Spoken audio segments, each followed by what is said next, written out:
이번 시간에 중소기업에 대한 특별세 감면 관련되는 부분 정리하도록 하겠습니다.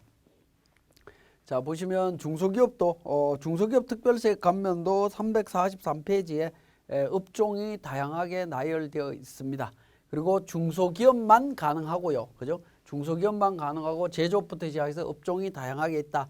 업종과 관련되는 것은 표준산업분류에 의한다. 뭐 업종과 관련되는 이야기 나오면 무조건 표준산업분류 확인하셔야 됩니다. 자, 겸업 중소기업의 경우에 어떻게 되느냐? 감면 대상 업종에 한해서 감면을 적용받는다. 그렇게 이해를 하시면 되겠습니다.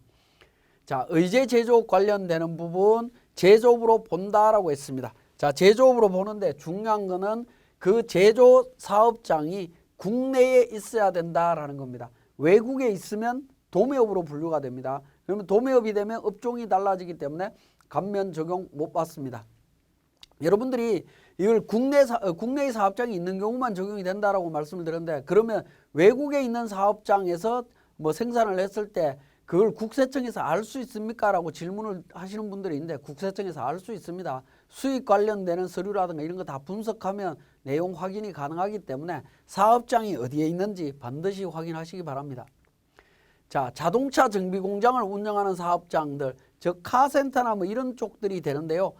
자동차 정비 관련되는 부분들은 이 네 가지로 구분할 수 있습니다. 자동차 종합 정비, 소형 자동차 정비, 자동차 전문 정비, 원동기 전문 정비업이 있습니다. 자, 그런데 밑에 두 개 있는 전문 정비 관련되는 부분이 있죠. 관련되는 부분은 감면이 불가능하고 위에 있는 요 두 가지만 감면이 가능합니다. 그러니까 자동차 관련되는 정비업체 관련되는 카센터 뭐 이런 쪽들 관련되는 업종들은 반드시 관련되는 업종에 대한 등록증 내용을 확인하시고 감면을 적용하셔야 되겠습니다. 자, 중소기업 특별세 감면 관련해서는 본점이 수도권 내에 있을 때 감면 비율이 달라집니다. 우리가 앞에서 설명드렸던 창업 중소기업과 관련해서는 수도권 과밀 억제 권역이 안에 있을 때는 원칙적으로 감면을 안 해주고 청년 창업일 때만 감면을 했습니다. 그런데 그러니까 중소기업 특별세 감면과 관련되는 부분은 본점이 서울에 있다 하더라도 수도권 안에 있다 하더라도 일단 감면이 적용이 되는 부분들이 있습니다. 그 내용들을 정리하는 겁니다. 도매업인 경우에는 소기업에 한해서 10% 적용이 되고요. 지식기반산업의 경우에 소기업일 때 20%, 나머지 중소기업은 10%입니다. 그 외의 업종은 소기업일 때 20% 적용이 된다라는 겁니다. 그죠? 도매업은 도매업, 소매업, 의료업을 의미합니다. 지식기반산업은 여기에 나와 있는 이런 업종들이 되겠습니다. 그래서 수도권 내에 있는 업종을 업종별로 감면율이 다르다. 그리고 소기업이냐 중기업이냐에 따라서 달라진다라는 거 기억하시고요. 자, 본점이 수도권 외의 지역에 소재하는 경우에 어떻게 되느냐 하는 부분입니다. 도매업이나 지식기반 위의 업종, 외의 업종, 이 구분은 앞의 내용하고 동일하고요. 수도권 내에 있는 사업장은 10%, 지식산업은 20%, 그 외 20%가 되겠습니다. 근데 수도권 외의 사업장에 도매업 관련되는 부분은 소기업일 때 10%, 중기업일 때는 5% 적용을 해줍니다. 지식이나 그 외의 업종은 소기업일 때 30%, 중소기업은 15% 적용이 됩니다. 수도권 외의 경우에는 굉장히 좀 큰 금액이죠. 그 다음에 최근에 이제 표준산업 분류가 개편이 되면서 나온 내용인데요. 통관 대리 및 관련 서비스업의 감면 비율은 어떻게 되느냐? 통관 대리의 대표적인 업종이 관세사입니다. 관세사의 경우에 어떻게 되느냐 하는 부분인데 일반 감면 비율의 50%를 적용합니다. 여기에 해당되는 감면 비율의 50%를 감면해 주겠다라는 겁니다. 관세사나 뭐 이런 쪽 관련되는 부분입니다. 표준산업 분류에 들어가면 통관 대리라고 찾아보시면 내용이 나옵니다. 자, 수도권은 어디가 수도권이냐라는 부분인데 서울, 인천, 경기도 전체 지역을 수도권이다라고 이야기를 합니다. 요 지역 밖에 있는 경우와 안에 있는 경우가 감면율이 달라집니다. 수도권 안에 있는 사업장은 기본적으로 소기업일 때만 적용을 받는다. 그 외 지역은 다 받을 수 있다. 이렇게 이해를 하시면 되겠습니다. 자, 자동차 대여업을 영위하는 중소기업의 감면 비율. 해서 전기자동차, 연료전지자동차를 50% 이상 보유한 대여사업자에서 발생하는 소득에 대해서 법인세 30% 감면 적용받을 수 있습니다. 자, 소기업에 대한 범위가 나옵니다. 중소기업 중에 매출액이 업종별로 중소기업 기본법 시행령 별표 3을 준용해서 산정하는 규모 이내 금액이 되겠습니다. 교재 438페이지가 되겠는데요. 자, 업종 기준으로 최고 120억 이하, 그 다음에 최소 10억 이하로 되어 있습니다. 이 업종별로 판단하셔서 소기업에 해당이 되는지 확인하시고 적용하시면 되겠습니다. 자, 감면세 계산은 산출세 곱하기 과세표준분의 감면소득이라고 되어 있죠. 이 감면소득이 우리 소득구분계산서에서 작성했던 부분입니다. 그죠? 소득구분계산서 상에 구분된 소득이죠. 그죠? 구분된 소득을 기준으로 확인하시면 됩니다. 거기에다가 감면 비율 적용해서 합니다. 감면 비율은 각각의 감면 소득별로 적용을 한다라는 겁니다. 예를 들어서 도매업과 그러니까 제조업이 동시에 있다. 제조업은 20% 감면율이고요. 도매업은 10% 감면율이죠. 그러면 감면 소득 비율대로 구분해서 10%와 20%를 따로따로 적용하시면 됩니다. 자, 감면 한도가 있습니다. 상시 근로자 수가 감소한 경우에는 1억 원에서 감소한 인원수 곱하기 500만 원 기준으로 합니다. 그 밖은 1억 원까지 적용을 해 줍니다. 자, 1억 원 기준으로 하기 때문에 최대 감소 인원이 20명이면 1억이 되겠죠. 20명 이하일 때는 감면이 되겠지만 20명 초과하게 되면 감소한 인원이 20명 초과하게 되면 감면을 받을 수가 없습니다. 자, 최저한세 적용이 되고요. 농특세 비과세 됩니다. 고용정대세제나 중소기업 사회보험료세액 공제와 중복 적용이 됩니다. 중복 허용된다라는 사실 기억하시고요. 그 다음에 창업 중소기업 감면병 피해에 따른 특별재난지역의 중소기업 감면과는 중복 배제됩니다. 창업 중소기업 감면은 동일 사업에 한해서 적용이 되는 겁니다. 배제된다라고 보시면 됩니다. 어떤 의미냐면 앞에서도 말씀을 드렸는데, 자, 창업 중소기업인데 제조업으로 창업을 했습니다. 그러면 제조업에 대한 창업 감면이 적용이 될 거고요. 제조업을 창업한 이후에 도매업을 운영을 한다라고 하면 도매업은 중소기업 특별세 감면 적용 대상이죠. 구분 격리했다라고 하면 제조업은 창업 감면, 도매업에 대해서는 중소기업 특별세 감면, 이건 따로 적용받을 수 있다라는 겁니다. 그런데 제조업도 창업 감면이 되지만 중소기업 특별세 감면도 되는 거죠. 이 경우에는 제조업에 대해서는 창업 감면만 적용을 한다. 이렇게 이해를 하시면 되겠습니다. 자, 겸업업종의 감면 소득 중에 일부가 결손일 때 어떻게 할 거냐 하는 부분입니다. 자, 각 사업연도 소득 금액이 2억 5천이고요.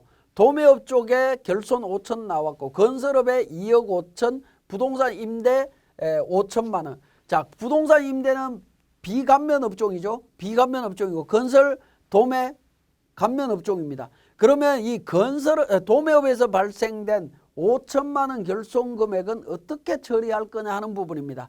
조세특례제한법에 보면, 자, 결손금이 발생된 이 감면 소득을 제외한 나머지 업종별 소득 금액을 계산합니다. 2억 5천과 5천만 원, 3억이죠.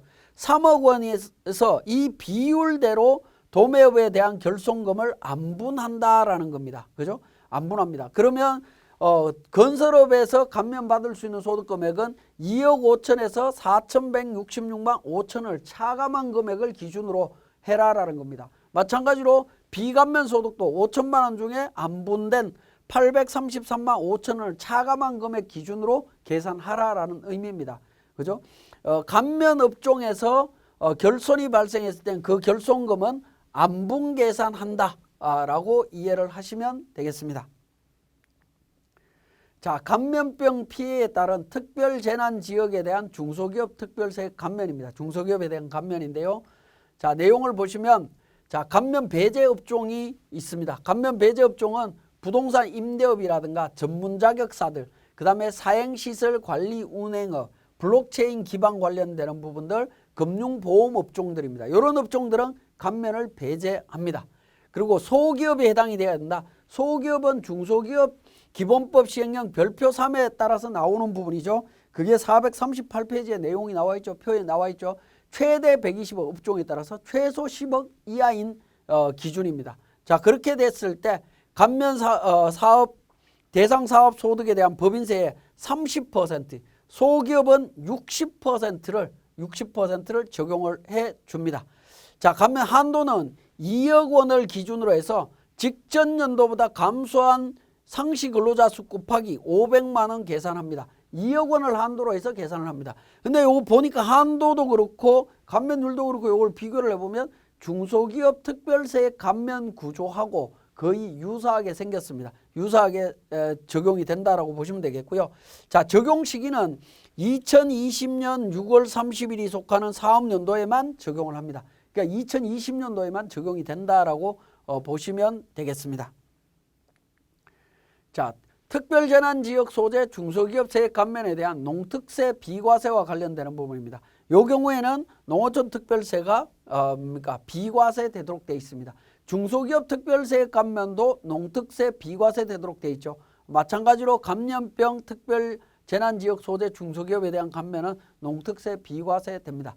이 감염병 관련되는 세액 감면은 우리 코로나19 때문에 생긴 제도라고 이해를 하시면 되겠습니다. 해당 사항이 있는 분들은 챙겨서 살펴보시면 되겠습니다. 이 내용은 우리 교재에 446페이지에 내용이 나와 있습니다. 보시면 되겠고요. 자, 감면세액의 계산이라고 해서 중소기업 특별세액 감면과 동일하게 적용을 하고요. 산출세액은 과세표준 곱하기 감면소득 곱하기 감면 비율이고, 감면 비율은 소기업은 60%, 중소기업은 30%, 중기업은 30%를 적용을 해주고 있습니다. 자, 한도 앞에서 말씀드렸듯이 상시 근로자 수가 감소했을 때 2억 원 기준으로 해서 계산을 한다라는 거 살펴봤습니다. 자, 최저한세, 농특세 관련되는 부분 말씀드렸고요. 고용정대세제나 중소기업 사회보험료 세액 공제와 중복 적용이 가능합니다. 그 다음에 창업 감면과 감염병 피해에 따른 특별재난지역에 대한 중소기업 감면과는 중복 배제합니다. 중복해서 적용하지는 않는다. 그렇게 이해를 하시면 되겠습니다. 자, 그러면 지금까지 설명드렸던 세액 감면 관련되는 부분을 우리 세무사랑 프로에서 적용하는 과정들을 살펴보겠습니다. 자, 세액 감면과 관련되는 세무사랑 프로 운영 방법이 되겠습니다. 449페이지가 되겠습니다. 자, 우리 법인 관련해서 법인 조정에서 각종 세무 조정과 세무 조정이 다 완료된 이후에 소득 구분 계산서 다 작성했습니다. 그죠? 소득 구분 계산서를 작성을 했으면 이 감면과 관련되는 내용들을 이제 적용하시면 됩니다. 자, 적용하실 때 먼저 법인세 과세 표준 및 세액 조정 계산서를 작성하셔서 산출세액이 얼마인지를 확인을 하시고요. 확인을 하시고 공제 감면 탭으로 갑니다. 공제 감면 탭에 2번에 보시면 공제 감면세액 계산서 가로 2번 있습니다. 자, 이 부분 클릭하셔 갖고 적용을 해 주시면 되겠습니다. 자, 공제 감면세액 계산 2번에 보시면 1번 구분이 있습니다. 구분에는 F2번 코드 도움을 통해서 감면받고자 하는 내용들을 제도를 선택하시면 되겠습니다. 자, 우리 사례에서는 수도권 내의 소기업으로서 중소기업 특별세액 감면을 최대한 적용받고자 한다. 감면 금액 얼마냐라고 하면서 자료가 주어져 있네요. 각 사업연도 소득 금액 3억 5천이고 도매업 소득 5천, 건설업 2억 5천, 과세분 소득 5천 이렇게 나와 있고 산출세액 6천 나와 있습니다. 자, 이 부분에서 보시면 F2번 눌러서 중소기업 특별세액 감면 찾습니다. 2번 있죠, 그죠? 있으면 확인 버튼을 눌러 주시고요. 자, 여기서 F12 불러오기를 누르게 되면 법인세 과세 표준 및 세액 조정 계산서 내용을 불러옵니다. 예라고 누르게 되면 산출세액 반영이 되어 있습니다. 우리 교재에서는 6천만 원이라고 자료가 주어져 있습니다만은 우리 실질적으로 적용할 때는 과세 표준 및 세액 조정 계산서 상에 나와 있는 이 산출세액이 자동으로 반영이 되도록 되어 있습니다. 자, 거기에서 이제 보시면 우리 위에 연관이라고 하는 부분이 있죠. 연관을 눌러보시면 어디에서 어떻게 반영되는지 내용 나오죠. 산출세액과 과세표준은 이 세액조정계산서에서 자동으로 반영이 된다라는 겁니다. 과세표준까지 반영이 되어 있습니다. 그죠? 여기에 이제 감면소득과 관련되는 내용만 등록을 해주시면 되겠습니다. 이렇게 등록해서 감면세액을 계산하실 수가 있다라는 겁니다. 자, 이렇게 계산하신 다음에 나중에 이제 최저한세 적용해서 그 달라지는 내용들을 적용하시면 되겠습니다.